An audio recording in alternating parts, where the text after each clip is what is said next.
Final post के सभी दर्शकों को ज्ञानेश्वर गौतम का नमस्कार। अभी देश विदेश के जितने भी न्यूज चैनल्स हैं, उस न्यूज चैनल्स पे आप एक चीज देख रहे होंगे कि बिहार के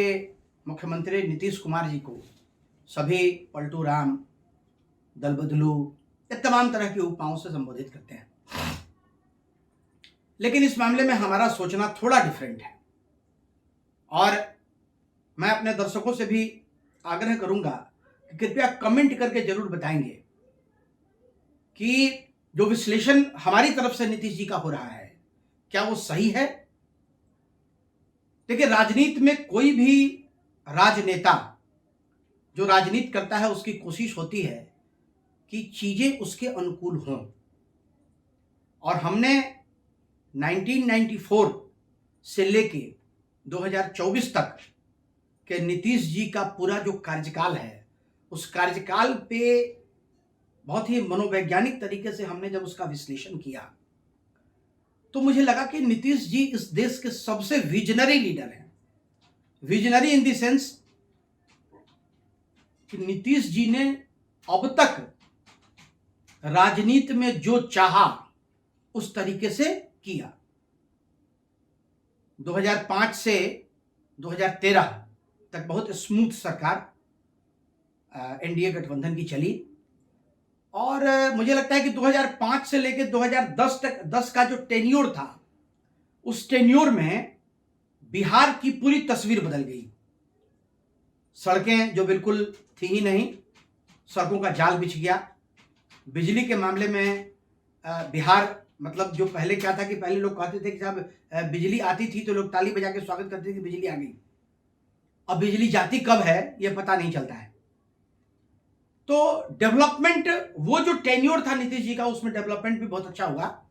और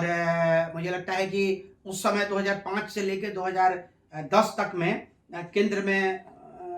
कांग्रेस की सरकार थी, और कांग्रेस की सरकार होने के बावजूद यहाँ एनडीए गठबंधन की सरकार थी, बावजूद इसके केंद्र ने पूरे तरीके से नीतीश जी को मदद भी की और बिहार का बहुत अच्छा डेवलपमेंट, बहुत अच्छा विकास हुआ। 2013 में कुछ खटपट भारतीय जनता पार्टी के साथ इनका हुआ और पहली बार इन्होंने राजद के साथ मिलकर गठबंधन में अपनी सरकार बनाई, और कालांतर में अभी हम देख रहे हैं कि 2024 तक 2-3 बार इस तरह की स्थितियां हुई। लेकिन जरा विश्लेषण करने की जरूरत है कि ऐसी स्थितियां होती क्यों हैं। तो देखिए, होती है उसके पीछे मेरा कारण यह है, मेरा अपना मानना यह है कि राष्ट्रीय जनता दल, क्योंकि वो भी सत्ता में 15 साल तक रही है,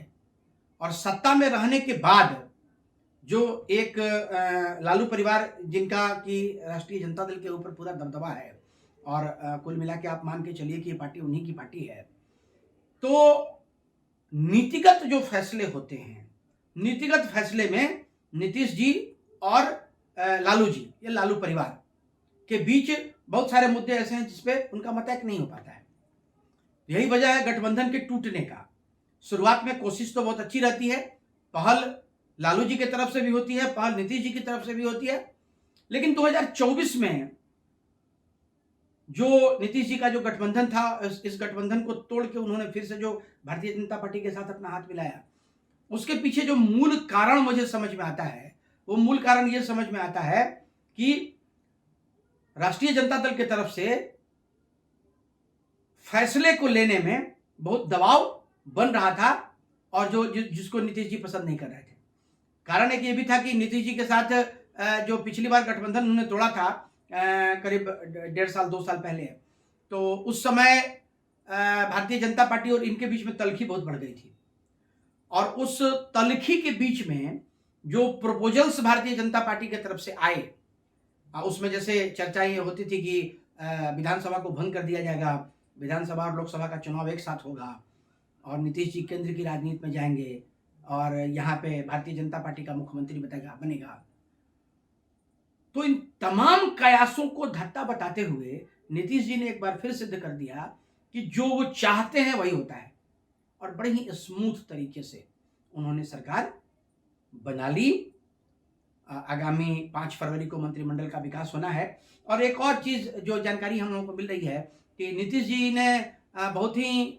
सूझबूझ के साथ एक नए विभाग का निर्माण इस बार किया खेल विभाग का,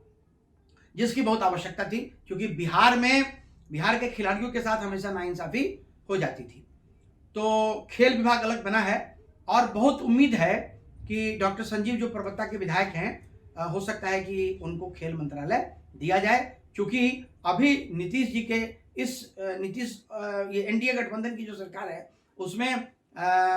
डॉक्टर संजीव अकेले ऐसे विधायक हैं जिनका खेल विभाग पे बड़ा पकड़ है, खुद भी खेल की राजनीति से जुड़े हुए हैं, खगड़िया डिस्ट्रिक्ट क्रिकेट एसोसिएशन के अध्यक्ष हैं। तो बहुत संभावना इस चीज की है कि डॉक्टर संजीव खेल मंत्री बनाए जा सकते हैं और डॉक्टर संजीव के खेल मंत्री बनने से बिहार का डेवलपमेंट भी होगा। तो हम लोग चर्चा ये कर रहे थे कि नीतीश जी को लोग जो पलटू राम दल बदलू कहते हैं, तो हमारा अपना मानना है कि पलटू राम और दल बदलू से ज़्यादा बेहतर होगा कि नीतीश जी को यह संज्ञा दी जाए कि नीतीश जी पूरे हिंदुस्तान की राजनीति में एक अकेले ऐसे नेता हैं कि उन्होंने अपने राजनीति के कार्यकाल में जब चाहा, जैसे चाहा, जिस तरीके से चाहा उस तरीके से सरकार को बनाया, जब आवश्यकता हुई सरकार बनाया, जब आवश्यकता नहीं रही सरकार गिराया, लेकिन पावर हमेशा अपने हाथ में रखा। धन्यवाद दोस्तों, देखते रहिए फाइनल पोस्ट।